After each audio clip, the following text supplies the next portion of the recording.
was just reading an article in the Times of Israel about this company that is making tzitzit for non-binary people and transgender people.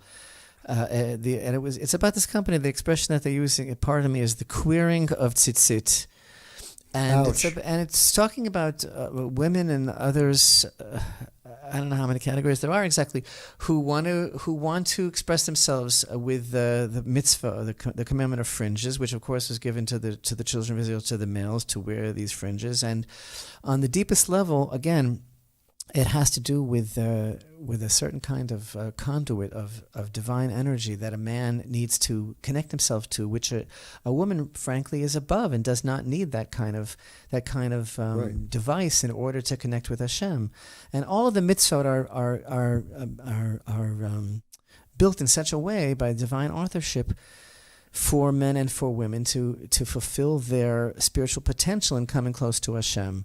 So for a woman to try and imitate like the trappings or the rituals or the devices that are designed for a man, it's like, where is that going? What for? It's like it's not necessary, right? So it reminds me of an incident that I have rarely shared publicly, but I think it really drives this point home so clearly, and it's such an important idea that we're discussing here. What was going on here with Pharaoh's plan to destroy the family that way? So many years ago, I was speaking in a certain congregation, and it was Shabbat morning, and I was giving a talk. I even remember it was in the beginning of the book of Leviticus, and we were talking about the offerings in the temple. And there were two girls there that were profoundly affected by my talk. They were really moved, and they asked me if I would come and speak in their synagogue the next day. It turns out they were members of this, the lesbian synagogue, right? I didn't know there was such a thing, really. You might not have either. But anyway, and they asked me to come and speak, and they said, our rabbi is going to be speaking about the mitzvah of tefillin. You know, that the girls should be putting tefillin on, phylacteries, right? Which is the leather boxes and straps that we wear. It's from Deuteronomy 6 that has the Shema and the other portions. But only a man is commanded to do that. Not only is only a man commanded to do it, but there's a very deep concept in the Kabbalah about why that is and what it really means for a man to put it on and how important it is, and a woman really doesn't need it. Anyway, I had a flight out, and I wasn't planning on going to speak there, but I felt very, very strongly like Hashem helped me to say something to these girls that will have an effect on them, because I felt like this is maybe the only chance that I'll get to say something of lasting import that they'll remember. And I felt very, very just torn up about the fact that these girls were going to this lesbian shul, and their rabbi was telling them that they should be putting tefillin on. And the whole thing is just like a topsy-turvy world, like altogether. Like what is a lesbian shul, and why are you going to be putting tefillin on? It's like this, it's just absolute.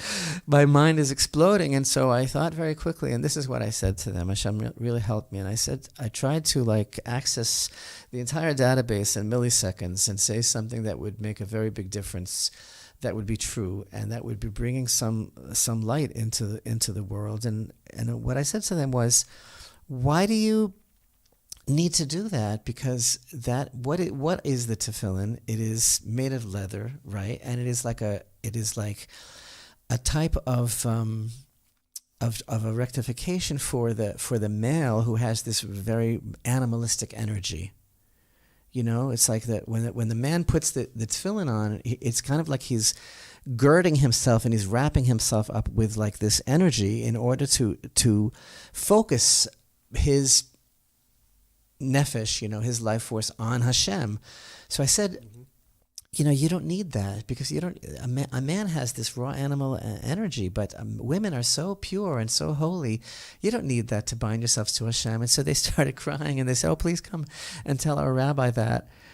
But it was very moving to me that they were so completely confused. That they this is what it's all about, this kind of like total role confusion. And this originates here in Pharaoh's Egypt. Yeah. And what's surprising to me, Rabbi, is the fact that, we've all anybody who studies Torah, and we've even hinted at this already, is the idea that the redemption will be preceded by Exodus-like events, like there'll be plagues again, etc. But I never thought of this aspect of it being also part of it. I think because a lot of people aren't aware, and I'm glad that you pointed it out, that the idea that they did make them dress up in the clothing of the opposite sex, and as you pointed out, the oral tradition tells us that they actually made them flip the roles of work. But again, that doesn't just mean that they said like do a job which is normally associated with the opposite sex. It means take on the role. Take on the identity of the opposite, and that in itself will implode the people completely. This was a very important stage in his plan of destroying Israel. Yeah, exactly. Amazing.